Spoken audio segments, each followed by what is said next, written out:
you can do many things in your life, but you can only at any moment optimize for one thing. But the people who want to be the best at everything usually don't end up the best at anything. Exactly. And I don't want you to fall into that trap. Ladies and gentlemen, welcome back to another very special, as always, episode of Next Level University, where we teach you how to level up your life, your love, your health, and your wealth. We hope you enjoyed our latest episode. Today, for episode number 552, there is no such thing as multitasking. So, it's interesting. I was actually talking about this with a client yesterday. I said a lot of people, I'll ask, especially feminine energies, and I'll say, if you could be the best at something, what would it be? Like, out of all the things you're doing, hopefully you're doing the thing you want to be the best at, out of all the things you're doing, what would you want to be the best at? And every answer I've gotten is usually, I want to be the best at everything. I know. I want to be the best at everything, right? And I understand, because I know at one point I wanted the same thing. But at the end of the day, and we can break it down to like throughout your day, it's really hard to multitask. Like, multitasking isn't a thing that works. But imagine if in your mind you want to be the best at a bunch of different things. Yeah. Like, if you're trying to multitask over the long term, you're going to end up, and this is what I said. I said, okay, this is going to be a little bit of a hard truth, but the people who want to be the best at everything usually don't end up the best at anything. Exactly. And I don't want you to fall into that trap, because I think a lot of people do. And I think what people need to really understand here is the micro and the macro. So not only can you not multitask on the micro level, but you also don't want to multitask on the macro level. Let me try to explain that. So we live in an economy and a world that's very, very, very specialized. I have one friend who in college was extremely, extremely good at coding. He now makes $250,000 and has risen very successfully because coding is something that the world very, very much needs excellent coders, because most of where technology is headed, software is a very big deal, okay? He doesn't have to be super good at almost anything else, and he still makes $250,000 a year. Now, I'm not saying not to be well-rounded. What I'm saying is you have to understand, like, the marketplace values you for one thing. It's a very specialized marketplace. If you're the very best, sniper in the world, you're going to be hired at the highest price point. There's a multiple. People want to work with the best. And here's what I would say as well. If you want to be the best at everything, you almost can't be the best at anything. And I'll explain this. Okay. Kobe Bryant, I've been listening to a lot of interviews of him, and he's actually a fairly strong speaker, which I enjoy. But basically what he said is that, people ask, like, everyone talks about your work ethic. Like, what was your work ethic really like? And he said, well, my mentality was to be the very best at my craft, and people are coming and paying their hard-earned dollars to see you perform. And my entire life for 20 years, every single day, was how do I become a better basketball player? Now, if he wanted to be a concert pianist, he would have an entirely different life for those 20 years. Yeah. Now, let me ask the listeners this question. Would Kobe Bryant be Kobe Bryant if he spent 4 hours a day playing piano in addition to all of the work he did in basketball, compared to the version of Kobe Bryant that allocated those 4 hours to studying, practicing, and teaching basketball? It's not even close, especially over the long term. And so one of the things Kevin and I wanted to talk about on this episode is you can only really optimize for one thing at a time. Right now, Kevin and I are both optimizing how much value can we add to our listeners on this episode. That's our main focus.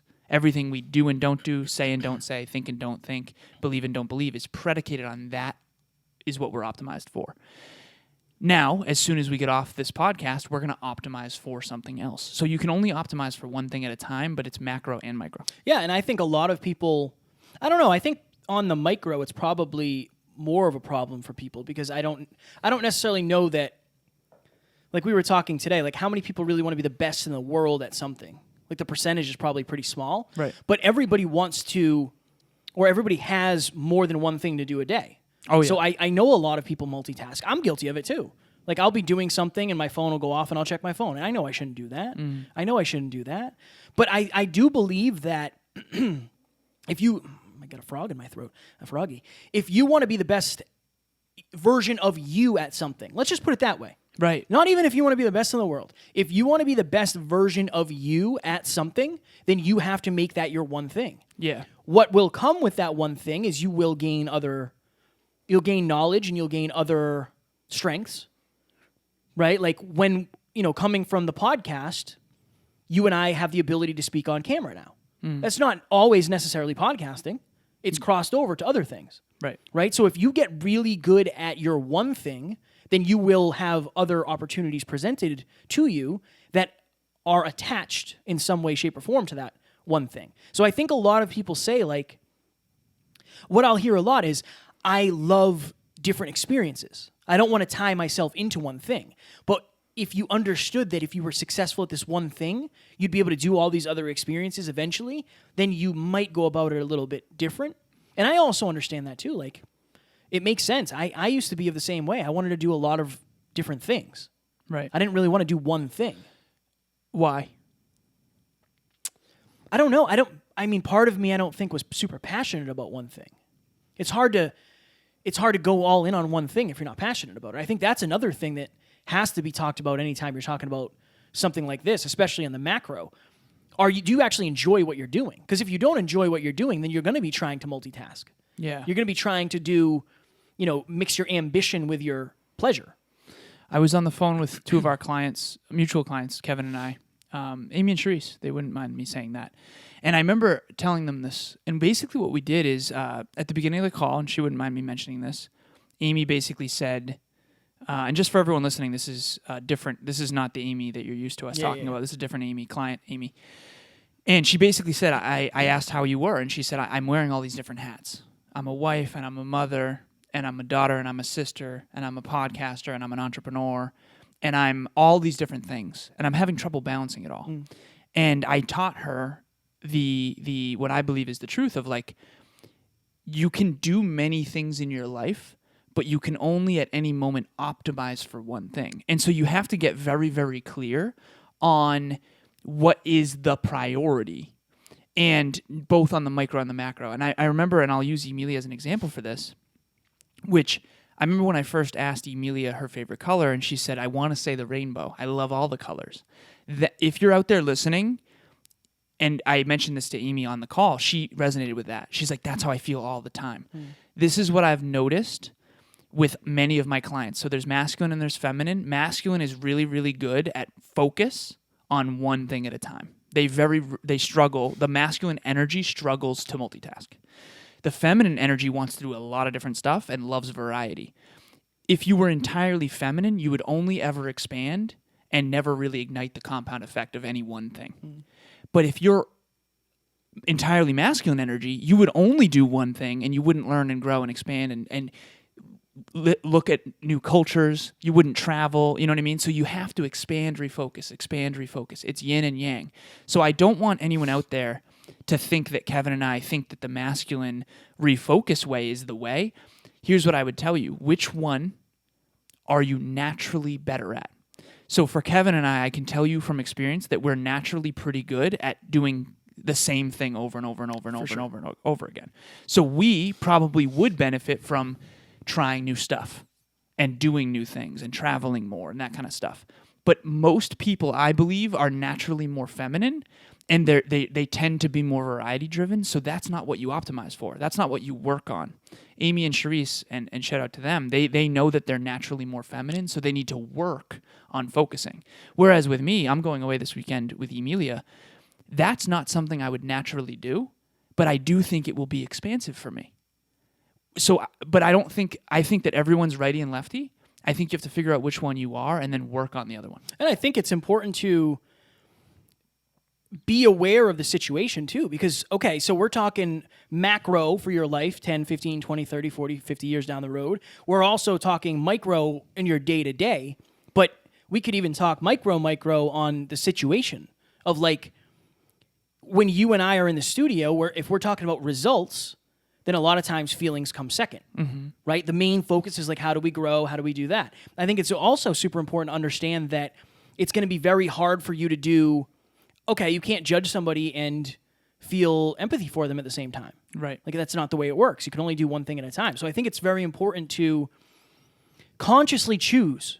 Right. Right? If you're going to have to choose, at least do it consciously and understand like, okay, tonight, being present. You can either be present.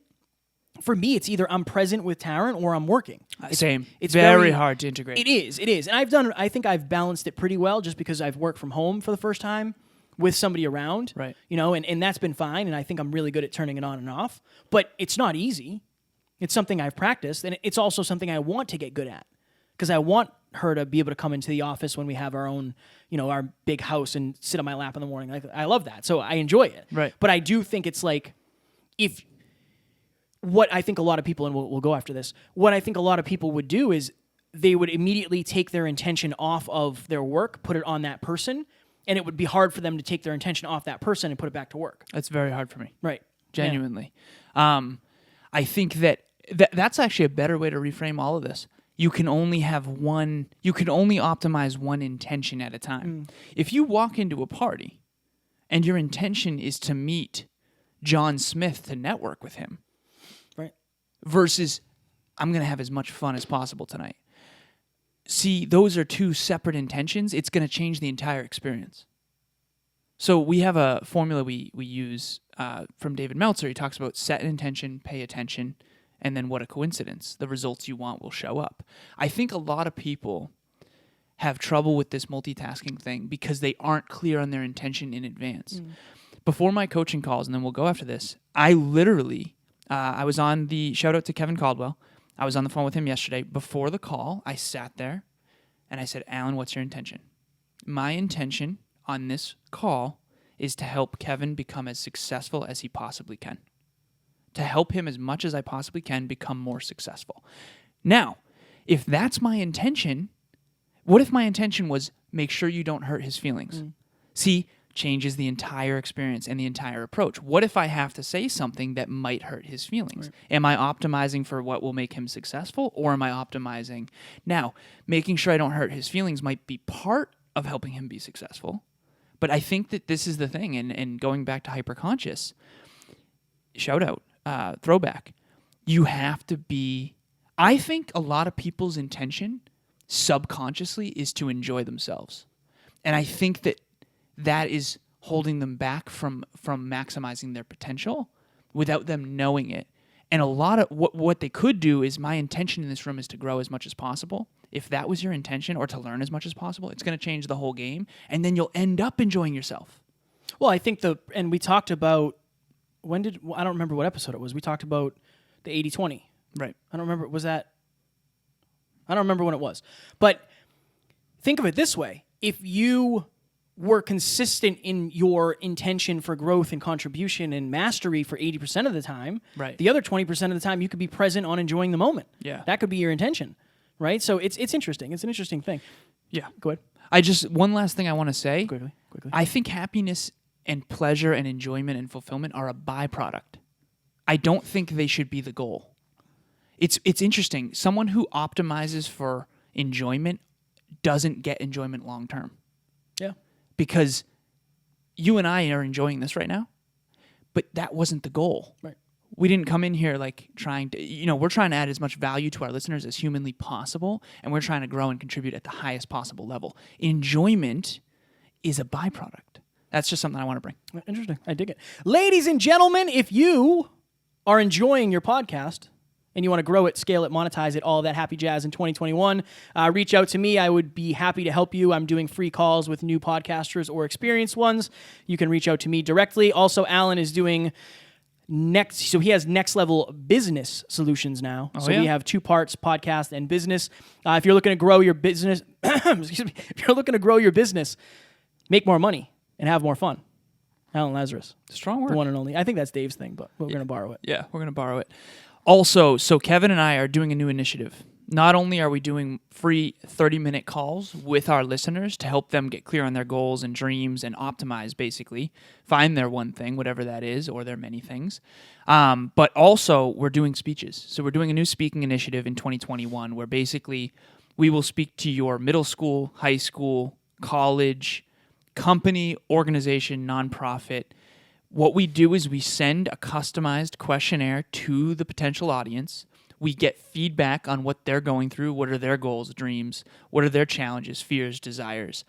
And then we customize a specific virtual speech for that specific audience. We've had a lot of success in that recently. As a matter of fact, we have 5 opportunities coming up, so we're super excited. But if you're a listener of this show, the first one is free. Please reach out to Kevin or myself or anyone on the team. We want to go out. We want to add as much value as possible. The world has changed more in the past couple of years than it ever has, and we're ready to help people reinvent themselves. Beautiful. Thanks. Also, we are changing our mastermind. Oh. So the mastermind is now going to be either Next Level Meetup Monday or Next Level Monday Meetup. I like Meetup Monday. It just flows off my tongue. I like that. Same. But we're going to see. We don't know exactly the name. So in terms of the setup, nothing is really going to change. This is what's going to change. We're going to do a 40-minute keynote, and at the end, we're going to literally turn the cameras off. We are not going to record any of this post-amble, and we're going to allow the community to talk about what they just learned, talk about what's going on in their life. They can talk to each other, whatever it is. We want to help facilitate good conversation. Yep. That's it. When we say meet up, it's the opportunity to meet up and talk with like-minded individuals, and you'll also have something to talk about. We just did a 40-minute keynote, bada bing, bada boom. So every Monday, 6 p.m. Eastern Standard Time, none of that changes. Go ahead. So in the Monday meetup or Meetup Monday, basically, the idea here, Meetup Monday. Meetup Monday is the way. So basically, the idea here is, again, the 40-minute keynote. If you don't want to stay for the meetup part, you don't have to. Right. And if you do want to stay for the meetup part and just listen in, you don't have to contribute. There's no pressure. We want to lower the barrier of entry because I think that once you dip your toe in, you'll start to get more comfortable, and then eventually you'll be able to meet people. Amy, Jen, Brandon, Jenna, they'll all be there and they'll be facilitating the conversation. On top of that, we're going to have a specific PDF each week where basically it has prompts, it has questions. Kevin and I have been at events where they had breakout sessions and we asked ourselves tough questions in those groups of people. That's the way we're kind of designing this, so you don't just come and passively learn from Kevin and I. You're going to meet other incredible people who are also trying to get to the next level. I dig it. Ladies and gentlemen, as always, we do not have fans, we have family. Speaking of masterminds, tomorrow you're going to hear our last actual mastermind, I believe. Yeah. Where we talked about how to level up your awareness, how to get to the next level of your awareness. As you guys know, this used to be the Hyperconscious podcast. We were all about awareness. And I think now more than ever, if you want to make a change, the first thing you have to do is become aware of what you need to change. We went through our surefire ways. Self-awareness. Self-awareness, yes. And as always, I'll say it again. I will say it one more time. I'll say it. We don't have fans, we have family. Talk to you in the next one. Talk to you soon.